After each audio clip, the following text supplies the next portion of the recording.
ഒരു അമ്മയാവുക എന്ന് പറയുന്നത് ഒരു പരമ്പരയുടെ സൃഷ്ടി കൂടിയാ. അവിടെയാണ് ഒരു വെറും പേടിയുടെ പേരിൽ നീ പകച്ചു എല്ലാം നല്ലതിനാവും. മോള് സമാധാനായിട്ടിരിക്കേ. മമ്മി എന്തിനാ ഇഷിതാമ്മയെ കാണാൻ പോയത്?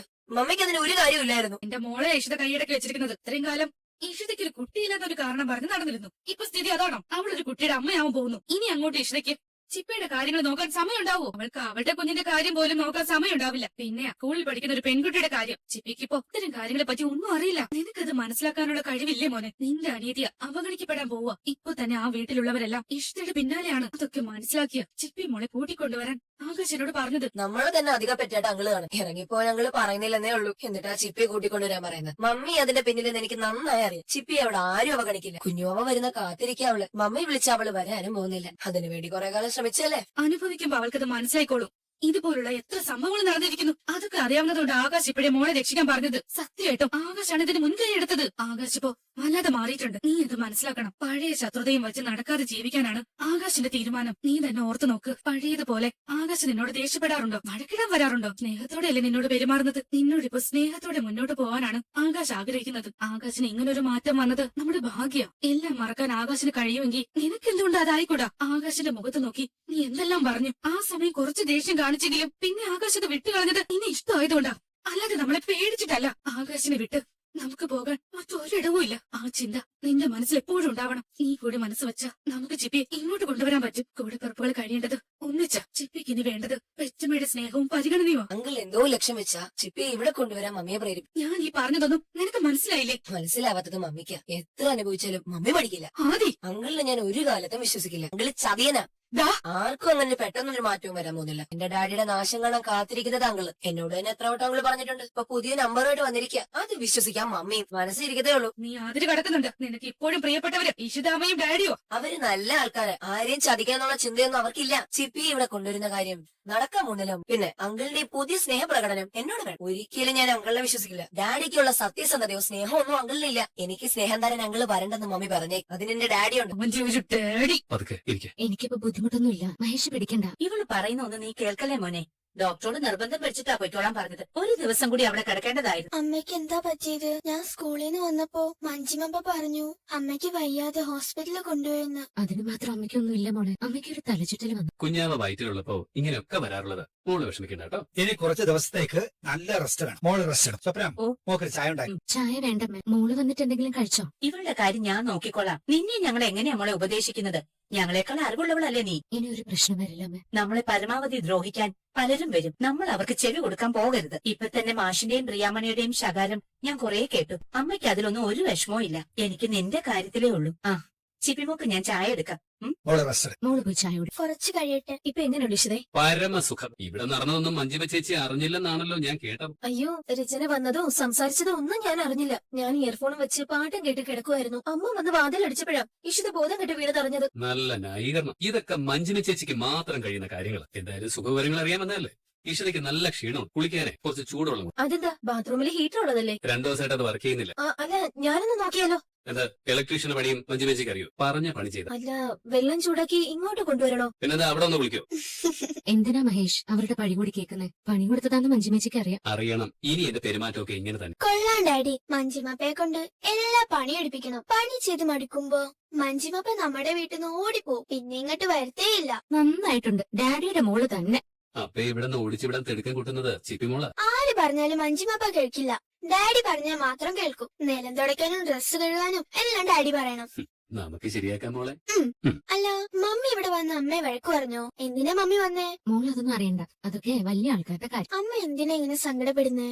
അമ്മ സങ്കടപ്പെട്ട എനിക്കും സങ്കടം വരും. കുഞ്ഞാ വരാൻ വേണ്ടി കാത്തിരിക്കാൻ ഞാനും ആദ്യമായിരുന്നു. കുഞ്ഞുവാവ വരും മോളെ. അമ്മ സങ്കടപ്പെട്ട കുഞ്ഞാവയ്ക്ക് അതറിയാം. പിന്നെ കുഞ്ഞാവ ചിരിക്കത്തില്ല.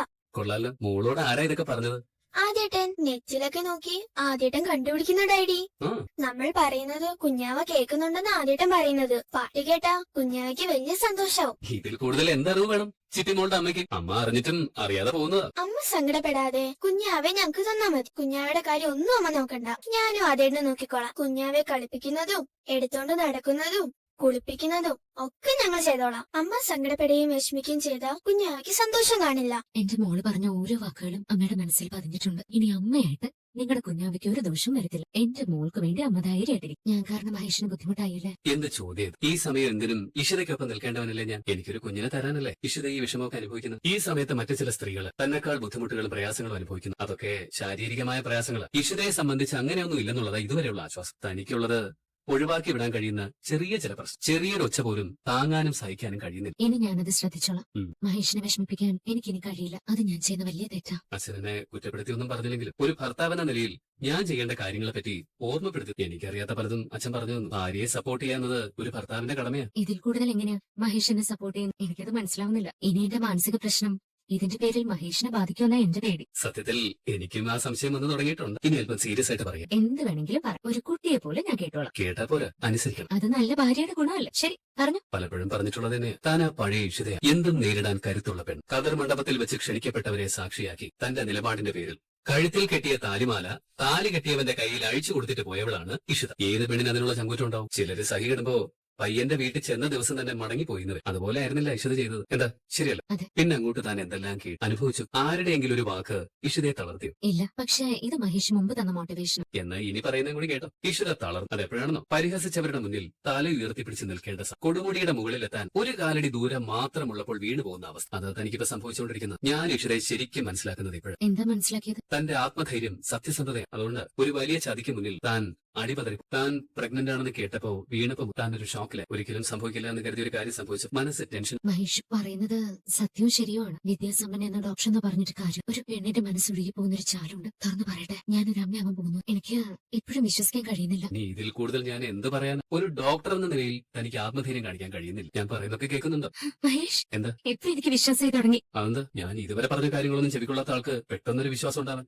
സത്യം, എന്റെ അടിവയറ്റില് കുഞ്ഞ് ചവിട്ടിയതായിട്ട് എനിക്ക് ഫീൽ ചെയ്തു. അല്ല, വീണ്ടും ചവിട്ടി.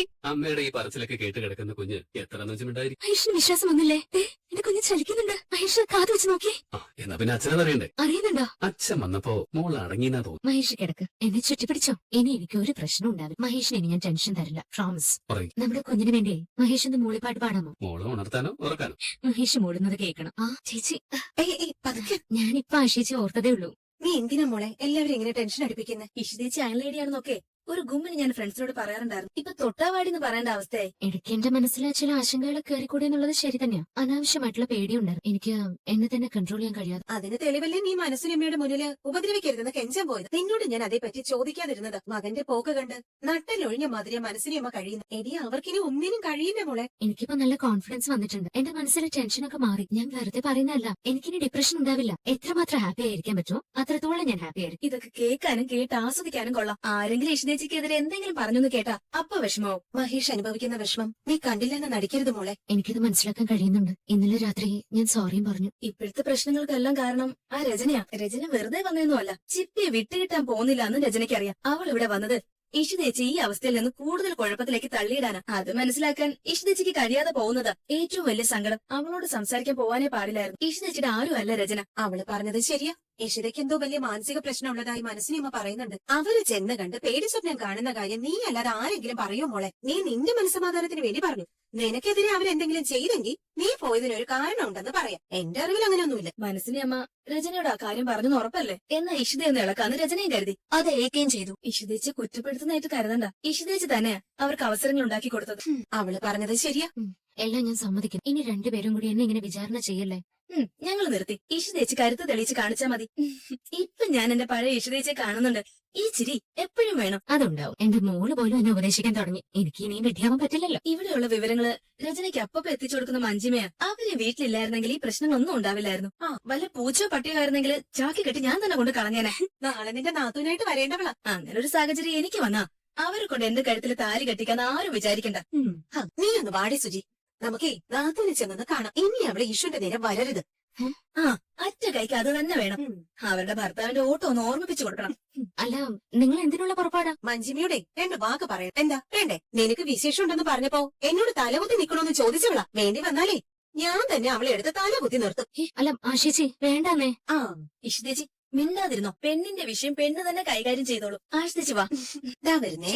അവിടെ നടക്കുന്ന ഒന്നും നീ കേക്കണ്ട. ഇവിടെ ഇരുന്നു. ഒരുത്തിയോട് ബന്ധുത്തം ചമഞ്ഞ് വന്നോളൂ. ഇനി ഈ വീട്ടിൽ സ്വസ്ഥത ഉണ്ടാവുമെന്ന് മാത്രം കരുതണ്ട. അങ്ങോട്ട് ചെന്ന് രണ്ട് വർത്താനം പറഞ്ഞ് ഇറക്കി വിടണോ പറ്റവിടെ. ഇവനെയും ഇവന്റെ അനിയത്തിയെ സ്വന്തം മക്കളെ പോലെ ചേർത്ത് പിടിക്കും. ഈശ്വരേച്ചിക്ക് ഈ പ്രശ്നങ്ങളെല്ലാം ഉണ്ടാക്കി വെച്ചത് നിങ്ങൾ ഒറ്റ ഒരുത്തിയാ. നീയൊക്കെ വന്ന പോലെ ഈ വീട്ടിൽ പോവില്ല. ഇനി ഇവളുടെ വിധി എന്താകുമെന്ന് ഇവള് തന്നെ തീരുമാനിക്കട്ടെ.